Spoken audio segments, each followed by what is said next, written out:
नमस्कार। आज हम बना रहे हैं लोबिया के कोफ्ते। आपने कभी लोबिया के कोफ्ते बनाए हैं या यूट्यूब पर आपने देखा है? तो चलिए देखिए आज मिथिला जी की दुनिया में लोबिया के कोफ्ते। तो लोबिया के कोफ्ते एक बिल्कुल न्यू रेसिपी है, विलेज स्टाइल लोबिया है, लेकिन रेसिपी बिल्कुल नई है। इसके साथ मैंने बनाई है आलू की कचौड़ी, सिंपल सी पूड़ी। तो ये मेरी लोबिया है, इसको कहीं कहीं बरबटी बोलते हैं। इसको देखिए मैंने इतना बड़ा बड़ा काट लिया है। इधर मैंने पानी चढ़ा दिया है, पानी में थोड़ा सा नमक डाल दीजिए और इस लोबिया को बॉईल कर लीजिए। ये 2 मिनट में पक जाती है, ज़्यादा से ज़्यादा 2 मिनट, इससे ज़्यादा इसको नहीं लगता है। लेकिन नमक ज़रूर डाल दीजिए और थोड़ी सी हल्दी डाल दीजिए। अभी देखिए लोबिया के कोफ्ते एक स्पेशल सब्जी आज बनाने हम जा रहे हैं और इसको बिल्कुल स्टेप बाय स्टेप आप देखिएगा और मिस मत कीजिएगा और एक बार बना कर देखिएगा, फिर अपने अनुभव मिथिला जी की दुनिया पर कमेंट में ज़रूर बताइएगा। अभी देखिए लोबिया मेरी उबल गई है और बिल्कुल मिक्स हो गई है। इसमें मैंने 2 चम्मच बेसन डाल दिया है। बेसन अपनी सब्जी के अनुसार डालें। आपकी लोबिया ज़्यादा है तो बेसन थोड़ा ज़्यादा कर दें। मेरी लोबिया कम है, 250 ग्राम है, तो मैंने 2 चम्मच बेसन लिया है और 2 चम्मच चावल का आटा लिया है। तो अभी इसमें हम डालेंगे अपने बेसिक मसाले। बेसिक मसाले मतलब हल्दी, धनिया, मिर्चा और थोड़ा सा जीरा पाउडर, जरा सा चाट मसाला। बाकी आप अपने स्वाद के अनुसार मसाले डाल सकते हैं चटपटी और स्पाइसी बनाने के लिए। ये ऐसे शाम के टाइम पे स्नैक्स हो सकता है, बहुत ही अच्छा स्नैक्स है। एक बार जरूर बनाइए, मेरे कहने से विश्वास करिए, बहुत ही टेस्टी होता है। एक बार इसको आप मिक्स करें। अगर आपको गोले नहीं बन रहे हैं या जो अब आकार दे रहे हो वो नहीं बन रहा है तो थोड़ा सा बेसन और चावल का आटा और मिला लें। अब इसमें डाल दीजिए कश्मीरी लाल मिर्च, हो सके तो सफ़ेद वाला तिल भी डाल सकते हैं। ऊपर से मैंने डाल दिया है अमचूर पाउडर और डालेंगे प्याज। प्याज के साथ ही डालेंगे हरा मिर्चा, हरी धनिया। ये देखिए हरा मिर्चा और हरी धनिया डालना मत भूलें और हींग डालें ज़रूर, क्योंकि लोबिया होती है बादी। ये देखिए अब मैंने पैन चढ़ा दिया, यानी कढ़ाई चढ़ा दी है। कढ़ाई में सरसों का तेल डाल दिया है। अगर आप सरसों के तेल में खाना नहीं बनाते हैं तो जिस तेल में आप बनाते हैं उस तेल में बनाइए, लेकिन दोस्तों सरसों के तेल में ही लोबिया की सब्जी अच्छी बनती है। अब मैंने लोबिया की सब्जी बनाने के पहले इसी तेल में आलू की कचौड़ियाँ बना ली हैं कि साथ ही साथ सब्जी और पूड़ी दोनों तैयार हो जाए। कुछ आज गेस्ट आए हुए हैं तो साथ में फटाफट खाना हो जाए। और साथ में मैंने इसका वीडियो भी बना लिया है। वैसे बहुत जल्दी जल्दी वीडियो बन रहा। बच्चों अगर कुछ कमी हो तो प्लीज़ माफ़ कीजिएगा। और ये आलू की कचौड़ियाँ हैं, बहुत ही टेस्टी। तो सवेरे सवेरे चाय, आलू की कचौड़ी और लोबिया के कोफ्ते और लोबिया की ग्रेवी वाली सब्जी, ये आज मेरे घर का ब्रेकफास्ट है। तो ये आलू की कचौड़ियाँ हैं और साथ में थोड़ी सी सिंपल पूड़ियाँ भी बनाएंगे। वीडियो ज़्यादा लंबा नहीं होगा, वीडियो मुश्किल से 6-7 मिनट का होगा, तो आप लोग पूरा वीडियो ज़रूर देखें। और अगर आपको ये रेसिपी अच्छी लग रही है, यानी लोबिया के कोफ्ते, आलू की कचौड़ी, तो प्लीज़ मेरे चैनल को सब्सक्राइब करें, अपने दोस्तों में शेयर करें। ये देखिए कितनी सुंदर सी कचौड़ी लग रही है कि चाय के साथ ज़रूर खा लें। और कमेंट में मुझे बताएं कि लोबिया के कोफ्ते आपने कभी बनाए हैं, ज़रूर बताइएगा। मुझे तो नहीं लगता कि आपने बनाए होंगे। ये मेरे गांव में पहली बार मैंने देखा था, मेरी भाभी ने बनाया था, तो मुझे ताजुब लगा था कि लोबिया का कोफ्ता कैसे बनाया है। लेकिन उन्होंने लोबिया को पीस दिया था, मैंने ऐसे ही बनाया है, तो ये और क्रंची है। मतलब मैंने लोबिया पीसी नहीं है ना, सिर्फ थोड़ा सा बॉयल किया है, तो बहुत ही क्रंची है। ये सूखी सूखी पकौड़ियाँ भी घर में बहुत खाई जाती हैं। खाली बनाइए, अगर आपको सब्जी नहीं बनाना तो ये यूनिक स्नैक्स टाइप का बनाइए और चाय के साथ एंजॉय कीजिए। तो अगर आप यहाँ तक आ गए हैं तो इस वीडियो को ज़रूर लाइक शेयर कर दीजिएगा।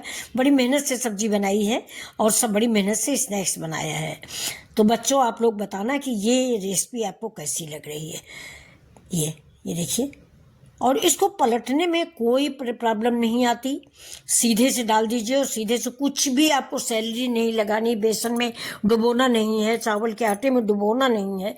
बस सीधे थोड़ा बेसन डालिए, थोड़ा चावल का आटा डालिए और मैश कीजिए। और मैश करने के बाद सारे पारंपरिक मसाले डाल दीजिए। फटाफट आपके लोबिया के कोफ्ते, वाह क्या मज़ेदार रेसिपी है, परफेक्ट लोबिया के कोफ्ते। हमारे घर में लोबिया के कोफ्ते सबको बहुत पसंद आते हैं। तो बच्चों आप लोग बताना कि आपको कैसे लगे लोबिया के कोफ्ते हैं। घर जाना तो मम्मी से ज़रूर बनवाना लोबिया के कोफ्ते। वैसे हो सकता है कि वो बनाती हूँ, और बहुत सुंदर लोबिया के कोफ्ते होते हैं। खाने में एक बार आप खाओगे ना तो प्याज की पकौड़ी, कटहल की पकौड़ी भूल जाओगे। लोबिया की सब्जी बच्चों वैसे भी बहुत अच्छी लगती है पूड़ी के साथ। और साथ में मैंने देखिए ढेरों कचौड़ी बना ली है और पूड़ी, सिंपल सी पूड़ी बना ली। बच्चा छोटा है तो कचौड़ी नहीं खाता, लेकिन मैंने सिंपल सी बना ली है। ये देखिए अब मेरे कोफ्ते बन गए हैं। ये मेरे 10 कोफ्ते बने हुए हैं। 10 कोफ्ते की 5 की मैं सब्जी बना लूँगी, थोड़े लोग हैं और 5 खाए जाएंगे, एक एक करके सबको हो जाएगा। तो ये देखिए सारे कोफ्ते मैंने, देख लीजिए तेल बिल्कुल साफ रखा हुआ है, तेल में ये कोफ्ता मिक्स नहीं होता। ये देखिए मेरे कोफ्ते बन गए हैं, 6 हैं, 2-3 खा लिए गए। अब ये कोफ्ते बन गए हैं। अब इसके लिए हम ग्रेवी तैयार करेंगे। तेल डाला है, तेल में मैंने जीरा डाला है, जीरा, हींग और लहसुन, प्याज, और इसके बाद सारे बेसिक मसाले। और मसाले बच्चों मैं आपको बता दूं ना, मैं फालतू के मसाले नहीं डालती हूँ। मसाले हल्दी, धनिया, मिर्चा, नमक, बस इसके अलावा हमारे कुछ नहीं पड़ता। आज मैंने कश्मीरी मिर्च भी नहीं डाली है।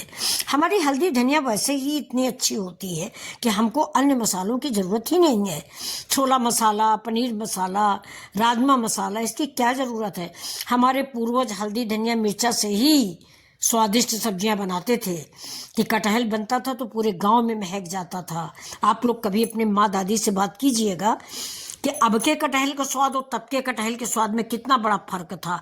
हम लोग मीट मसाला डाल रहे हैं, राजमा मसाला डाल रहे हैं, सारे मसाले डालते हैं, करी पत्ता, कसूरी मेथी, इसके बाद भी वो स्वाद नहीं आता है जो पहले आता था। अब मैंने इसमें डाल दिया टमाटर। ये मेरा देसी टमाटर है, महाराष्ट्रियन टमाटर नहीं है।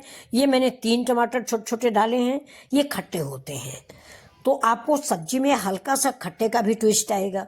अब देखिए, और ये जो हमारा बेसन है, यानी जो मैंने लोबिया की पकौड़ियाँ बनाई थी उसकी जो कटोरी थी वो मैंने धुल लिया है और इसमें डाल दिया है। बेसन डालने से ग्रेवी थोड़ा गाढ़ी हो जाती है और मुझे काजू की, मूंगफली की, किस चीज़ की ज़रूरत नहीं पड़ती। सब्जी का घोल जो होता है ना, उसी से हमारी दादी नानी सब्जी गाढ़ी कर लेती थी। रिकवत बनाती थी, रसाद बनाती थी, 4-5 कच्चे ही बचा के रख लेती थी, उसको मिक्स कर देती थी, ग्रेवी तैयार हो जाती थी गाढ़ी गाढ़ी। आप सभी लोग जानते होंगे। अब देखिए इसमें कसूरी मेथी ज़रूर डालिएगा, ये हम कहेंगे। कसूरी मेथी थोड़ा सा भून के डालिएगा, तवा पे हल्का सा गुनगुना कर लीजिए और उसको क्रैश करके हथेलियों से सब्जी में डाल दें। ये लोबिया की सब्जी में कसूरी मेथी का स्वाद अलग आता है। इधर देखिए मेरी पूड़ी बन रही हैं, यानी आलू की। तो कुछ तो मैंने डीप फ्राई करके बनाया है, कुछ तवा पे ऐसे बनाया है। अब देखिए सब्जी का कलर कितना डिसेंट है, आपको कैसा लग रहा? अच्छा लग रहा ना? बहुत ही प्यारा कलर है। तो फिर अपनी आंटी की वीडियो को एक बार सब्सक्राइब जरूर कर दीजिएगा।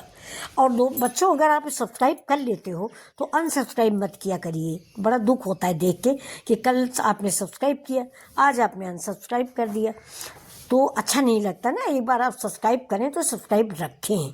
तो ये देखिए अब ये मैंने सारे कोफ्ते ग्रेवी में डाल दिए हैं। अब ज़्यादा नहीं उबालेंगे, नहीं तो हमारे सारे कोफ्ते फट जाएंगे। कोफ्ता बोलिए, कोरमा बोलिए। अब थोड़ा सा मैंने अमचूर पाउडर डाल दिया है हल्की से खटास के लिए। बहुत लोग इसमें थोड़ा सा जागरी भी डालते हैं, लेकिन मैंने नहीं डाला है। तो ये देखिए कोफ्ते हमारे उबल चुके हैं और प्लेट में खाने के लिए तैयार हैं। तो मैंने सर्व कर दिया है। अगर आप सबको ये रेसिपी पसंद आ रही है तो प्लीज़ लाइक, शेयर, सब्सक्राइब जरूर करें। मिथिला जी की दुनिया अपने दोस्तों में शेयर करें। तो ये देखिए, ये मैंने थाली परोस दी है। मेरी आलू की कचौड़ी है।